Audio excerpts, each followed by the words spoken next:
Hello everyone, welcome to Dussehra special new vlog. आज मैं जाने वाली हूँ राम मंदिर दर्शन करने के लिए और लंगर हॉल जाने वाली हूँ और आपको भी दर्शन करवाऊँगी राम मंदिर के और लंगर हॉल के। कैसे वहाँ पर क्या नियम है, मर्यादा है, वहाँ पर कैसे सेवा चलती है, क्या डिफरेंट है श्री भैनी साहिब में दूसरी जगह से। और इसके अलावा जाएंगे आज सत्संग भवन, जहाँ पर सत्संग आज होगा। प्रभु रामचंद्र जी से रिलेटेड ही शब्द आज सुनाए जाएंगे। हमारे गांव में नॉर्मली जैसे आप देखते होंगे कि दशहरा के पर्व पर रावण का दहन किया जाता है, तो यहाँ पर ऐसा नहीं होता है। यहाँ पर रावण को याद करने की बजाय प्रभु रामचंद्र जी को याद किया जाता है, उनके शब्द सुनाए जाते हैं, उनका जस गाया जाता है। और आज राम मंदिर जाने वाली हूँ मैं, तो कोशिश करूँगी कि आपको वहाँ का पूरा दर्शन हो सके। और लंगर हॉल की यहाँ पर कुछ नियम हैं, रूल्स हैं जिन्हें फॉलो करना पड़ता है। अगर आप उन्हें फॉलो करते हैं तभी आपको आगे जाने का, आगे सेवा करने का मौका मिलता है। और कहाँ कहाँ पर आप आकर सेवा कर सकते हैं ये भी मैं आपको बताऊंगी। तो चलिए चलते हैं राम मंदिर और लंगर हॉल।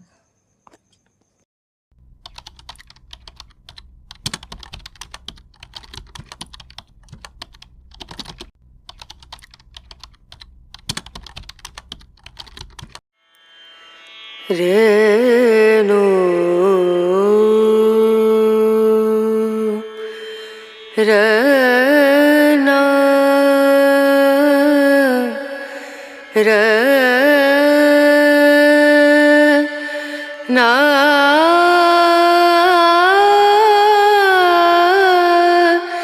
ना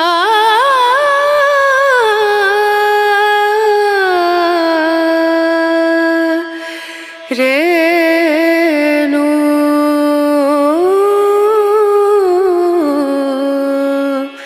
रेणु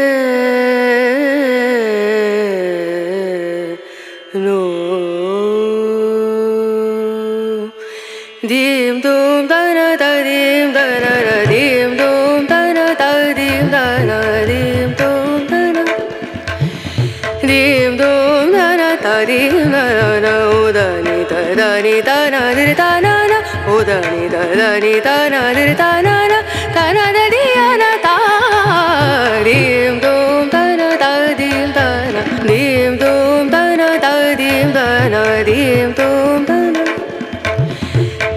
दीम दना दीम दना ना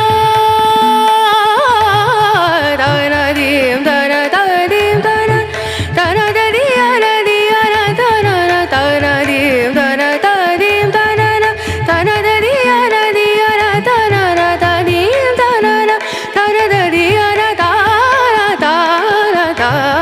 दीम दूम दना दीम दना दीम दूम दना दीम दूम दना दीम दना दीम सारे गा मा गरे गा मा प नी सा नी दा नी दा नी दा सा नी दा नी सा रे गा रे सा नी रे सा नी दा नी सा नी गा मा गरे दा नी रे सा दीम दूम दना दीम दूम दना दीम दूम दना दीम दूम दना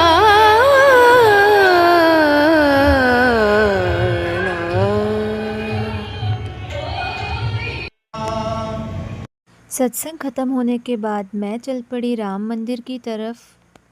आपको जिस जगह की अब मैं दर्शन करवाने जा रही हूँ वो कोई मामूली जगह नहीं है। ये स्थान है उस महान सतगुरु राम सिंह जी का, जिन्होंने अभी वापस आना है। जिस शरीर में वो गए थे उसी शरीर में। अंग्रेज़ों ने सन 1885 में सतगुरु जी को बर्मा देश के रंगून शहर में नज़रबंद कर दिया था, क्योंकि उन्होंने अंग्रेज़ों के खिलाफ हुक्का आंदोलन की शुरुआत की थी। अंग्रेज़ चाहते थे कि सतगुरु जी कभी भारत वापस ना लौट सकें और अपने अनुयायियों से ना मिल सकें। लेकिन सतगुरु जी ने वचन किया कि हम देश हित के लिए अपनी मर्जी से जा रहे हैं, अंग्रेज़ हमें भारत से बाहर नहीं ले जा सकते।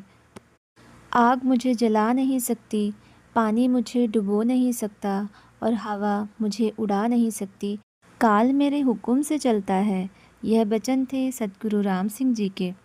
सतगुरु जी ने अपनी उम्र 250 साल बताई है और जाते टाइम यह वादा करके गए हैं कि मैं इसी शरीर में वापस आऊँगा। सतगुरु जी ने वचन किया कि अगर अंग्रेज़ तुमसे ये कहें कि हमने सतगुरु जी का संस्कार कर दिया है, अब वो नहीं रहे, तो इस बात पर कभी भरोसा मत करना। राम मंदिर वो स्थान है जहाँ पर सतगुरु जी पहले रहा करते थे और आज भी इसी स्थान को वैसे ही संजोकर रखा गया है।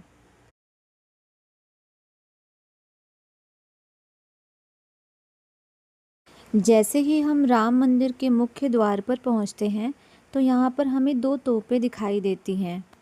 इन्हें सांकेतिक तौर पे बनवाया गया है। यह निशानी है उन शहीदों की जिन्हें अंग्रेज़ों ने तोप से उड़ा दिया था। आइए अब दर्शन करते हैं राम मंदिर के।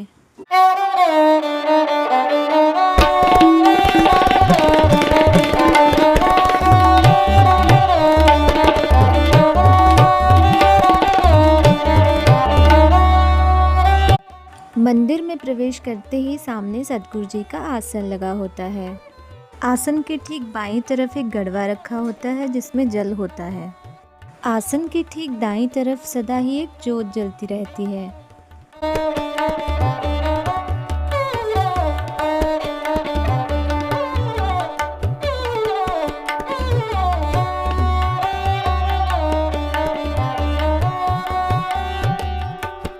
आसन के ठीक पीछे 2 कमरे हैं जहाँ पर सतगुरु जी के सामान, उनके वस्त्र इत्यादि को संजोकर रखा गया है।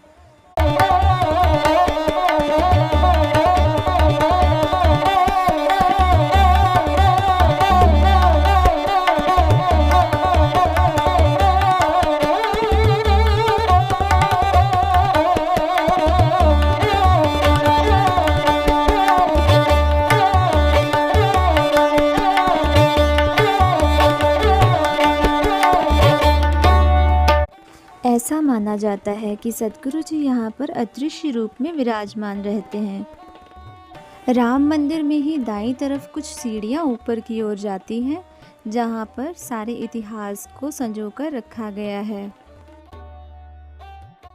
यह पहली तस्वीर है जिसमें सतगुरु राम सिंह जी महिलाओं को अमृत छका रहे हैं।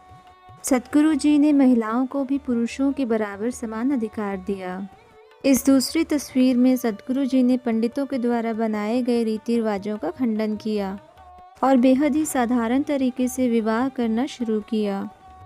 इस तस्वीर में सतगुरु जी ने रात के पहले पहर में उठकर स्नान करके भजन बंदगी करने का उपदेश दिया है।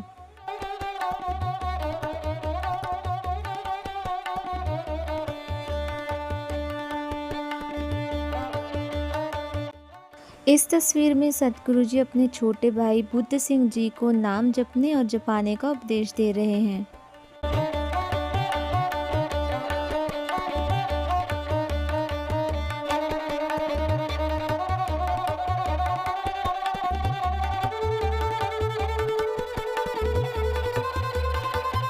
ये तस्वीर है उन शहीदों की जिन्होंने भारत देश के हित के लिए अपना बलिदान दे दिया।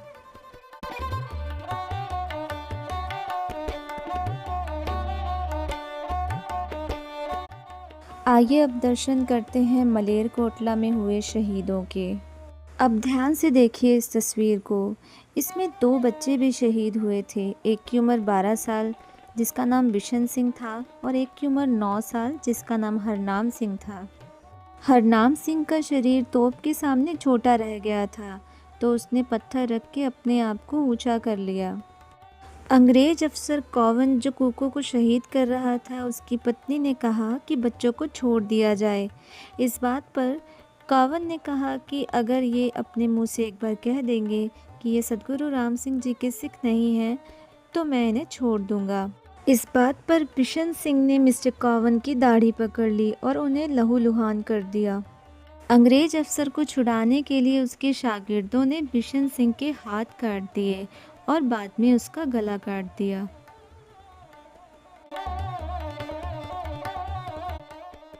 अब जो आप तस्वीर देख रहे हैं ये वो तस्वीर है जब सतगुरु राम सिंह जी को बर्मा देश के रंगून शहर में भेजा गया। रंगून उस समय बर्मा देश की राजधानी था। बर्मा देश का नाम आज म्यांमार हो गया है। आप देख सकते हैं इस तस्वीर में सतगुरु जी ने काले रंग की एक लोई ले रखी है जिसे सतगुरु जी की महिला अनुयायी ने उन्हें भेंट किया था। यह अपने आप में एक अनोखी लोई थी क्योंकि पहली बार काले रंग की कॉटन हुई थी जो आज तक न कभी हुई है और ना ही कभी होगी। जब सतगुरु राम सिंह जी को विदेश भेज दिया गया तब श्री भैनी साहिब में पुलिस चौकी बैठ गई। ना कोई अंदर आ सकता था ना कोई बाहर जा सकता था। यह तस्वीर उसी समय को दर्शाती है।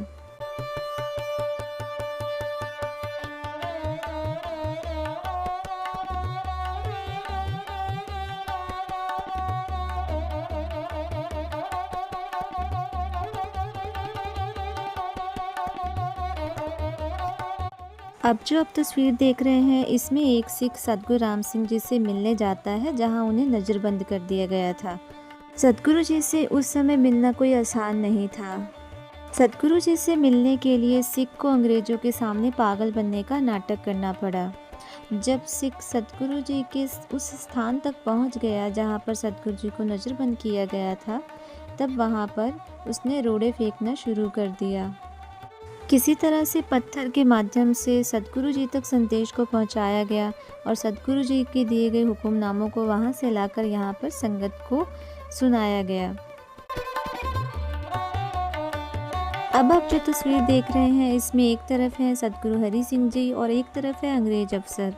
इस तस्वीर में अंग्रेज अफसर हैरान होकर सतगुरु जी से पूछता है कि देश में अकाल पड़ा हुआ है और आप लंगर चला रहे हैं, ऐसा कैसे संभव हो सकता है।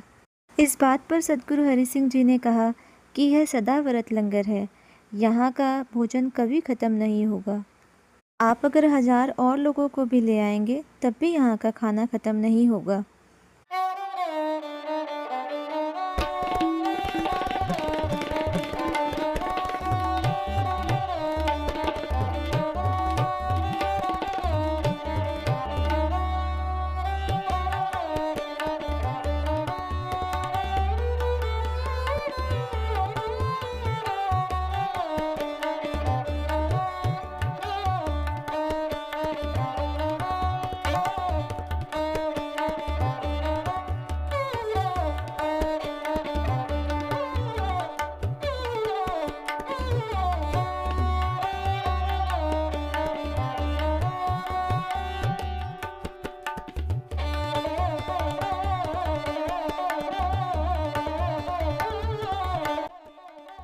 इस मंदिर में 4 दरवाजे हैं जो चारों धर्मों हिंदू, मुस्लिम, सिख, ईसाई सबके लिए खुले हैं।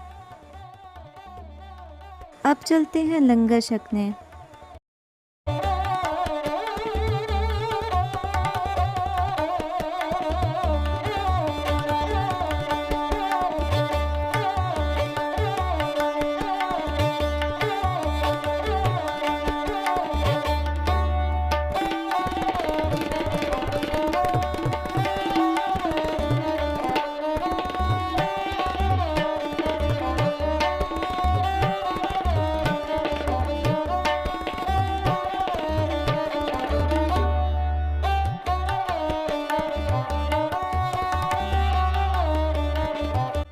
आइए अब जानते हैं लंगर हॉल की मर्यादा के बारे में।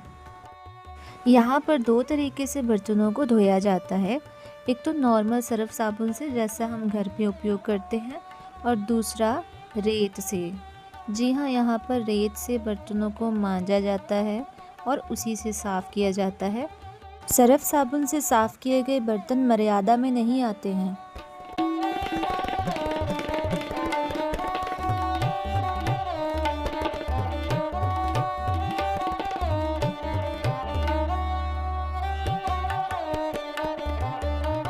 आप जब यहाँ पर आते हैं तो बर्तन मांजने की सेवा आप भी कर सकते हैं। अब मैं आपको बता दूं कि यहाँ पर लंगर 2 जगह मिलता है। एक मर्यादा वाला लंगर होता है, एक नॉर्मल लंगर होता है। नॉर्मल हॉल जहाँ पर आप अभी देख चुके हैं, जहाँ पर अभी हमने लंगर छका था, मर्यादा वाले लंगर में वही लोग जा सकते हैं जो कुएं का पानी पीते हैं, कुएं के पानी से बना हुआ खाना खाते हैं। इसके अलावा वो नदी का पानी पी सकते हैं, लेकिन नॉर्मल नल का पानी नहीं पीते हैं। साबुन का उपयोग नहीं करते हैं, बाहर का खाना नहीं खाते हैं। बाहर के खाने में जैसे मांस मछली तो खाना ही नहीं है, इसके अलावा पैक्ड फूड आइटम्स ये सब भी नहीं खाने होते। जब भी नहाना होता है सर में पानी ज़रूर डालना होता है। रेत से ही हाथ मांजते हैं, रेत ही शरीर पर लगाकर स्नान करते हैं। ज़्यादा नहीं बोलना होता है, मौन रहना होता है, हर समय भगवान का भजन करना होता है। अब जो आप जगह देख रहे हैं यहाँ पर बनती है लंगर हॉल की सब्ज़ी इकट्ठी बनती है और दोनों लंगरों में बांट दी जाती है। सब्ज़ी बनाने का काम पुरुष करते हैं, क्योंकि यहाँ की मर्यादा है जब भी सब्ज़ी बनानी होती है तो सबसे पहले यहाँ पहुँचकर कुएं में स्नान करना पड़ता है।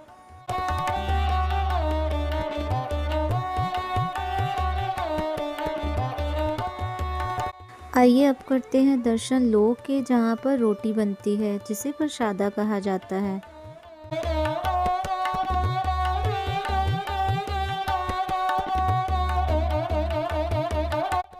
यहाँ का भी अपना नियम है। यहाँ पर वही लोग सेवा कर सकते हैं जिन्होंने अमृत छका होता है, जो मांस मछली नहीं खाते हैं। जो खाना यहाँ बनता है वो मर्यादा वाले लंगर में नहीं जाता, वहाँ अलग से रोटी बनती है। वहाँ पर वही लोग जा सकते हैं जिन्होंने बड़ी मर्यादा रखी होती है, जैसा कि मैंने आपको पहले बताया।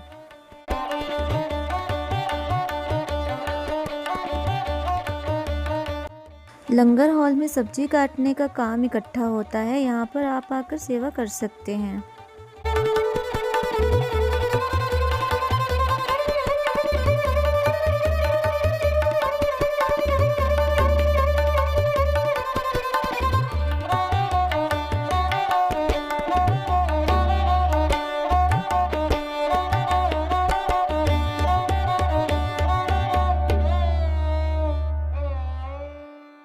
अब ठीक सामने जो आपको स्थान दिख रहा है वहाँ पर मर्यादा वाला लंगर चलता है, वहाँ हम नहीं जा सकते। राम मंदिर और लंगर हॉल का दर्शन करते करते शाम हो गई और घर पहुँचते पहुँचते शाम के 5:30 बज गए। घर पहुँचकर दशहरा की खुशी में मैंने खाई जलेबी, और रावण के ख़त्म होने के साथ साथ मेरा व्लॉग भी यहाँ पर ख़त्म होता है। आपको ये व्लॉग कैसा लगा कमेंट में ज़रूर बताइएगा। मिलते हैं अगले व्लॉग में, तब तक के लिए नमस्कार।